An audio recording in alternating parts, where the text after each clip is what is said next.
So పార్టీలకు అతీతంగా ఇప్పటిదాకా బీసీలుగా వాళ్ళు అణగారినట్టుగా ఉన్నారు, లేకుంటే వాళ్ళకి అవకాశాలు లేదు అనుకున్న వాళ్ళ, లేకుంటే ఇప్పటిదాకా పోరాటాలు చేస్తూ వస్తున్న వాళ్ళ, ఎవరు లీడ్ చేయబోతున్నారు? ప్రతి బీసీ మైండ్ లో ఉందమ్మా. ప్రతి బీసీ మైండ్ లో మాకంటూ ఒక రాజకీయ పార్టీ కావాలి, ఒక స్వీయ రాజకీయ శక్తిగా తెలంగాణ రాష్ట్ర సమితి ఎట్లా ముందుకు వచ్చిందో బీసీల ప్రయోజనాల కోసం ఒక బీసీ పార్టీ కావాలనే ఆకాంక్ష ప్రతి బీసీ మైండ్ లో ఉంది. అది రాజకీయాలలో ఉన్న బీసీలలో ఉంది, బయట ఉన్న బీసీలలో ఉంది, రాజకీయంగా అనగదొక్కబడ్డ బీసీలలో ఉంది, పార్టీల నిరాదరణకు గురవుతున్న బీసీలలో ఉంది, విద్యార్థులలో ఉంది, యూత్ లో ఉంది, గ్రామాలలో ఉన్న స్థానిక సంస్థలలో ఉన్న ప్రజాప్రతినిధులలో కూడా ఈ వాదన ఉంది. ఒక్కసారి ఆ బీసీ పార్టీ స్టార్ట్ అయిందంటే దాన్ని ఆపడం కానీ ఎవరి తరం కాదు. బట్ బీసీలు తమంతా తాముగా అధికారంలోకి వస్తారంటే ఈ టర్మ్ సాధ్యం కాకపోవచ్చు. బట్ వాళ్ళు ఒకసారి పార్టీ రాజకీయ శక్తిగా ఎదిగిన తర్వాత వాళ్ళను కాకుండా ఎవరు కూడా ఎలక్షన్లలో అధికారాన్ని చేజిక్కించుకోలేరు. అలయన్స్ అన్న పెట్టుకోవాలి, లేదా గెలిచిన తర్వాత కొన్ని సీట్లు గెలిచినా కూడా వాళ్ళ పోస్ట్ ఎలక్షన్ అలయన్స్ అయినా కావాలి. అది రాబోయే రోజుల్లో జరగబోయేది. ఇక్కడ నాలుగవ శక్తిగా బీసీ పార్టీ ఖచ్చితంగా వస్తుంది. సో ఇప్పుడు బీసీల గురించి ఇంత చర్చ జరుగుతున్నప్పుడు గతంలో ఆల్మోస్ట్ ఒక 20 ఏళ్ళుగా 30 ఏళ్ళుగా పోరాటం చేస్తూ వచ్చినటువంటి ఆర్ కృష్ణయ్య గారు ఇప్పుడు వెరీ రీసెంట్గా మళ్ళీ బీజేపీ తరఫున రాజ్యసభకు కూడా వెళ్ళారు. ఈ మొత్తం ఎపిసోడ్లన్నీ ఇన్ని జరుగుతున్నప్పుడు ఇవన్నీ వికేంద్రీకరణగా అయి ఉన్నాయి అనిపించట్లేదా? ఇందువల్లే ఒక పార్టీ అనేది వస్తుంది. ఇప్పుడు కవిత చేస్తున్న కుట్రను బీసీలు అర్థం చేసుకున్నారమ్మా. మన దానిలో ఎదిగిన వాళ్ళని ఈ పార్టీలు తన్నుకపోతున్నాయి, తన్నుకుపోసి వాళ్ళ మోచేతి కింద నీళ్లు తాగే వాళ్ళలాగా ఆ పార్టీలలో పెట్టుకుంటున్నారు.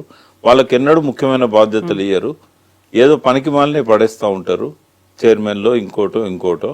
కాబట్టి ఇంకెంత కాలం? కాబట్టి ఈటెల రాజేందర్ బీజేపీలో అడ్జస్ట్ అయిపోయాడు, తీన్మార్ మల్లన్న కాంగ్రెస్ లో అడ్జస్ట్ అయిపోయాడు. రేపు బీసీ ముఖ్యమంత్రిని ఇవ్వాలని కాంగ్రెస్ అనుకుంటే మల్లన్నకు అవకాశం ఇస్తారు, బీజేపీలో రాజేందర్కి అవకాశం ఇస్తారు. కానీ బీసీల పార్టీ కాదు కదా ఇచ్చేది. కాబట్టి మనకి ఎవడేంది ఇచ్చేది? ఇవన్ దగ్గర పోయి మనం ఎందుకు సీట్లు అడగాలి? మనమే ఇతరులకు సీట్లు ఇద్దాం.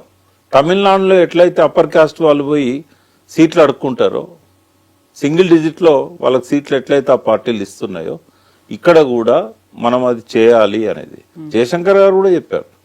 తెలంగాణ వచ్చిన తర్వాత బీసీలకు అవకాశం వస్తుంది రాజ్యాధికారం చేజిక్కించుకోవడానికి, అణగారిన వాళ్లకు వాటా దక్కాలే. ఈ అగ్రకులాలు పార్టీలు పెట్టిన దానిలో ప్రాంతీయ పార్టీలు కానీ అక్కడ జరుగుతున్న జాతీయ పార్టీలు కానీ ఇవన్నీ అగ్రకులాల చేతుల్లో ఉన్న పార్టీలు. వీటి ద్వారా బీసీలకు న్యాయం జరగదని ఎన్నోసార్లు ఆయన మాట్లాడాడు మాతో. ఆయన నెక్స్ట్ కోరిక కూడా అదే ఉండే. తెలంగాణ వచ్చిన తర్వాత నెక్స్ట్ ఏంది అంటే చనిపోయే ముందు కూడా చెప్పాడు, అభివృద్ధిలో అణగారిన వర్గాలకు వాటా దక్కడం లేదు, అది దక్కాలి అని అన్నాడు. ఆయన రాసిన ఒడవని ముచ్చట్లో కూడా ఉంది.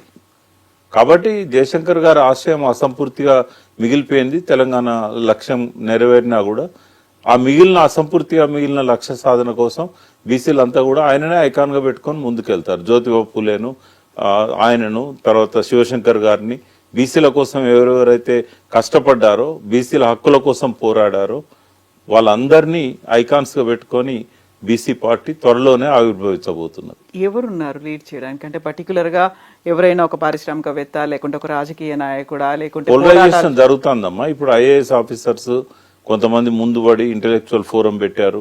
చిరంజీవులు గారు అనర్గళంగా బీసీలకు జరిగిన అన్యాయాల మీద, గతంలో కమిషన్స్ ఇచ్చిన విషయాలు, రాబోయే రోజుల్లో ఎట్లుండాలి, మన భవిష్యత్తు ఎట్లుంటది, ఆయన అనర్గళంగా మాట్లాడుతున్నాడు. అన్ని దిక్కుల భద్రాచలం దగ్గర నుంచి నిన్న గట్కేసర్ వరకు కూడా మీటింగ్స్ పెడతా ఉన్నాడు.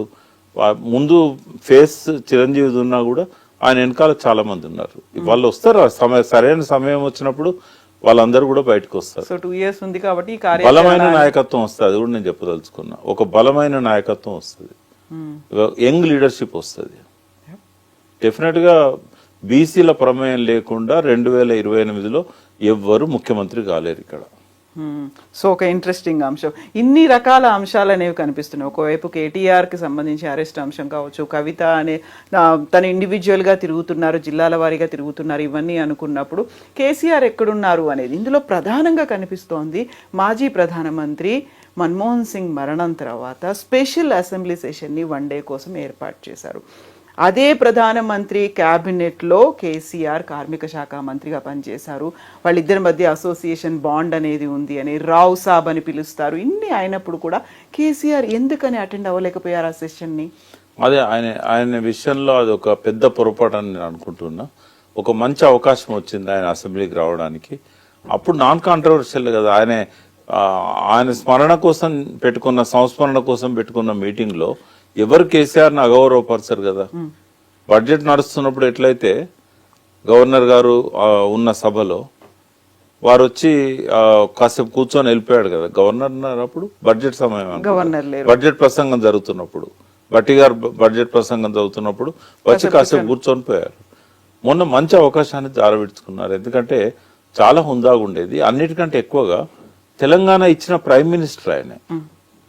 రాజ్యసభలో వెంకయ్యనాయుడు అడుగడుగున అడ్డుపడాలని ప్రయత్నం చేసినప్పుడు వెంకయ్యనాయుడు నోరు నొక్కి తెలంగాణ బిల్లు పాస్ చేయడంలో మన్మోహన్ సింగ్ది కూడా ఇంపార్టెంట్ రోల్. కానీ మన్మోహన్ సింగ్ సంస్మరణ ఆయన చెప్తే చాలా అద్భుతంగా ఉండేది. ఎందుకంటే ఆయనకున్న లాంగ్ అసోసియేషన్ కానీ, మన్మోహన్ సింగ్ ఇచ్చిన సహకారాన్ని కానీ ఆయన చెప్పాల్సి ఉండే. బట్ ఆ మంచి అవకాశాన్ని ఆయన పోగొట్టుకున్నాడు. కొన్నిసార్లు మళ్ళీ తిరిగి రావు అవకాశాలు. బట్ స్పీకర్ గారు స్వయంగా ఫోన్ చేసినా కూడా తను రాలేదు అని అంటే అదొక తప్పిదం. అది రెండవది ఏంటంటే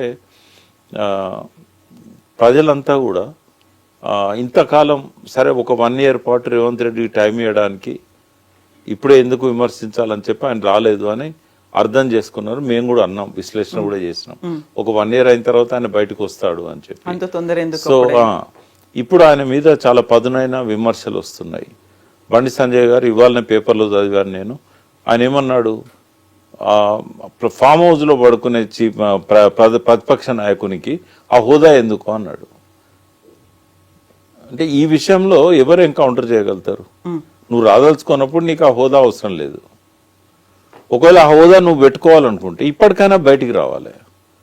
సరే, ఆయన ఏదో April 27 నాడు వార్షికోత్సవం ఉంటది కాబట్టి తెలంగాణ రాష్ట్ర సమితి ప్లీనరీ లాగా చేస్తా అంటే ఆ విషయంలో కూడా భారత రాష్ట్ర సమితి ఆవిర్భావ దినం అది కాదు. మరి తెలంగాణ రాష్ట్ర సమితి ఆవిర్భావ దినాన్ని చేస్తారా, భారత రాష్ట్ర సమితి ఆవిర్భావ దినాన్ని చేస్తారా? వాళ్ళే ఆలోచించుకోవాలి. పేరు మారుస్తారా, పేరు మళ్ళీ మారుస్తారా?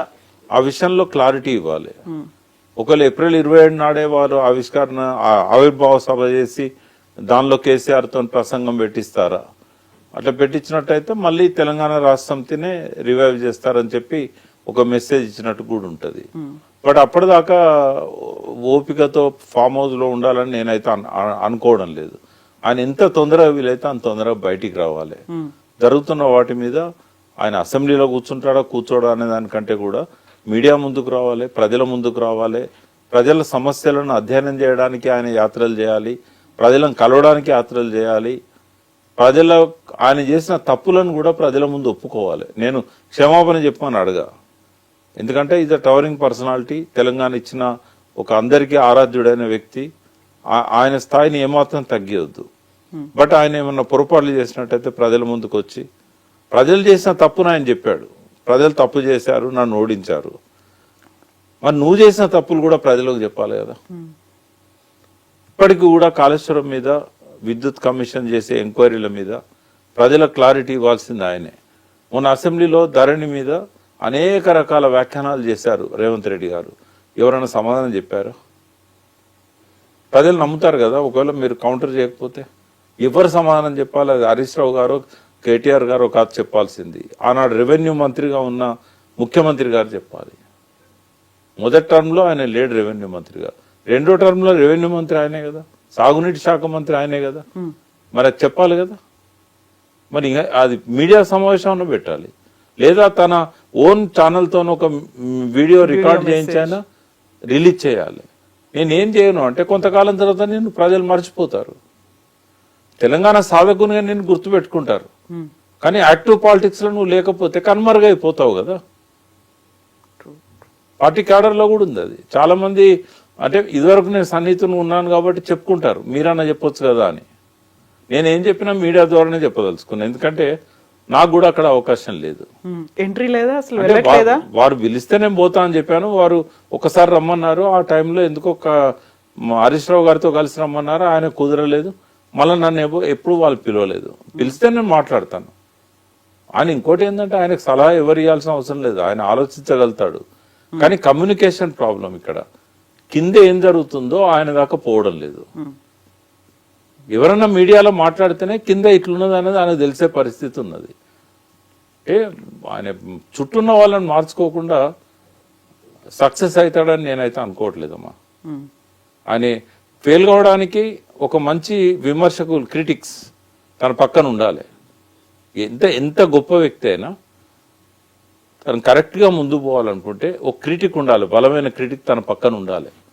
నువ్వు చేసేది తప్పేమో అని చెప్పి అనుమానం వ్యక్తం చేసే వ్యక్తి ఉండాలి.